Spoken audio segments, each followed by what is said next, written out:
What if the quietest country in the world just turned the global economy upside down, without electing a radical, without even raising its voice? While the world kept its eyes locked on China, it was Canada that pulled the trigger. In less than 24 hours, one signature in Ottawa sent shockwaves through the North American auto industry. Tesla's lifeline was cut, Ford's assembly lines slowed, and the American dream of clean energy and manufacturing revival was hijacked, not by a hostile adversary, but by a supposed ally. And this isn't a headline. It's a blueprint for collapse.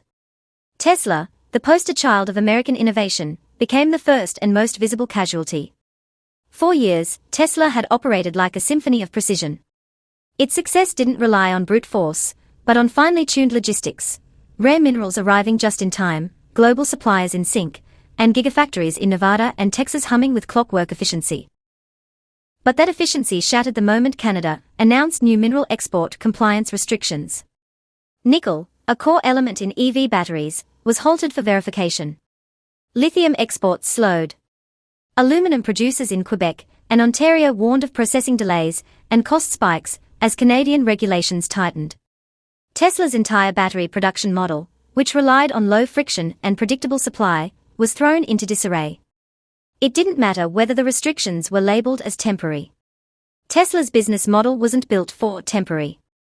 Prices from suppliers surged overnight.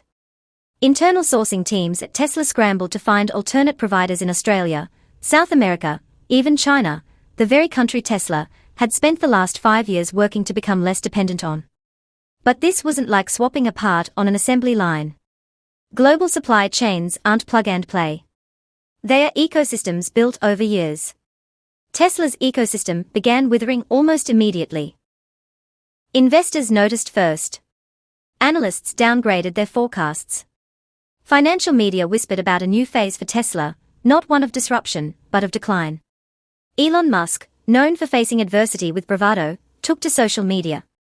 But this time, his words didn't calm the market. Because the problem wasn't narrative, it was production. Battery output fell behind schedule. Assembly timelines slipped. Vehicles that were supposed to hit the market in April now had uncertain delivery dates. Tesla's aura of invincibility cracked, not because of a foreign competitor, but because a friendly neighbor flipped the rules of the game. But the real damage wasn't even visible on the surface yet. The real weapon wasn't tariffs. It wasn't legislation. It was the border. Canadian customs authorities didn't need to pass a new law. All they had to do was enforce existing ones more aggressively. Shipments that used to pass with a wave were now selected for random inspection. Trucks that took 6 hours to cross the border were now stalled for 24. Trains sat in yards without explanation. Ports in Vancouver and Halifax adjusted their shipping schedules quietly. On paper, it looked like regulatory diligence. In practice, it was economic warfare in a suit and tie. Inside the logistics departments of Ford, GM, Stellantis, and Tesla, the message was clear. Canada had changed the game. Parts started arriving late. Production windows were missed. Service centers couldn't get replacements. Suddenly, it wasn't just Tesla. The ripple effects were everywhere. And then, Canada made its intentions even clearer. In a stunning move, Canada's new Democratic Party introduced 2 measures that sent an unmistakable message. First, a 100% tariff on all Tesla imports into Canada. Second, a $10,000 subsidy for any electric vehicle built entirely within Canada. Tesla wasn't just locked out of Canadian markets, it was replaced. Ford, already building EVs in Ontario, became a local hero. General Motors, operating battery facilities north of the border, was embraced by regulators. Volkswagen announced it would fast-track construction of its Ontario battery plant. Tesla, once the face of the EV revolution, was now the outsider. And this wasn't about environmental values anymore. This was about economic nationalism draped in green language. Climate policy wasn't just a moral pursuit, it was a strategic weapon. Green nationalism had arrived, and Canada was leading the charge. And behind all of it was one man, Mark Carney. He's not a household name for most Americans, but he's one of the most quietly powerful figures in modern finance. A former central banker, he led both the Bank of Canada and the Bank of England. Carney is not a politician in the traditional sense. He's a tactician. And he wasn't just reacting to chaos, he was orchestrating opportunity. As Washington spiraled into trade wars, culture clashes, and political dysfunction, Carney saw a gap, and he filled it. At international forums, he didn't shout. He framed. Canada, he said, was committed to climate goals, fair trade, and global cooperation. Asia listened first. Japanese and South Korean manufacturers, tired of American tariff threats and policy whiplash, looked north. They began signing deals, investing in Canadian infrastructure, planning new plants. In Europe, the contrast was even sharper. Trump's bluster turned into Carney's leverage. French and German trade officials began flying to Ottawa instead of Washington. European media dubbed it the Carney Doctrine, a blend of environmental vision, bureaucratic leverage, and economic chess. And as Carney built these bridges, Washington dug trenches. Meanwhile, something even more radical was happening beneath the surface. North America was being rewritten. Not theoretically. Physically. Canadian and Mexican officials began working on a new trade corridor, one that bypassed the United States entirely. Battery manufacturing zones were planned along the Ontario-Quebec corridor. New EV component hubs popped up in Nuevo Leon and Jalisco. Japanese and Korean automakers began rerouting billions in investment, building a new trade pipeline from Canada to Mexico that avoided American territory altogether. Shipping lanes were realigned. Customs protocols were quietly streamlined between Ottawa and Mexico City. A new cross-border tax credit proposal even surfaced, one that would reward manufacturers who sourced their components from inside this new Canada-Mexico axis. Ford's operations in Ontario expanded. Hyundai's logistics hubs in Mexico doubled capacity. And in Michigan and Ohio, warehouses sat idle. This wasn't a punishment. It was a replacement. The US wasn't being excluded by mistake, it was being written out of the future by design. And then came Europe's quiet exit. Germany cancelled its planned Volkswagen EV plant in Georgia and moved it to the Netherlands. Renault turned away from American suppliers and signed deals in South Korea.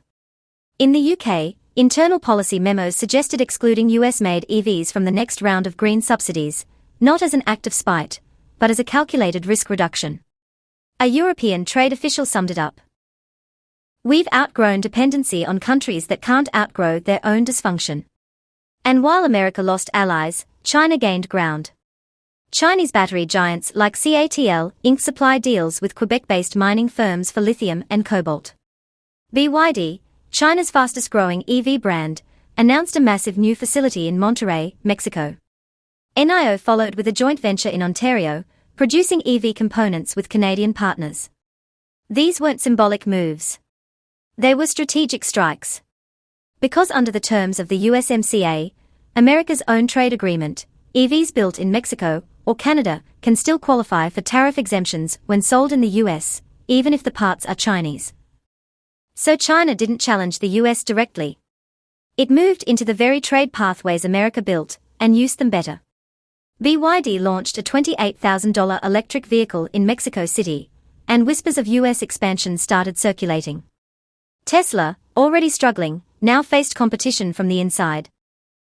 Only this time, they had the supply chains, the price advantage, and the growing market share. As the world restructured, Trump doubled down.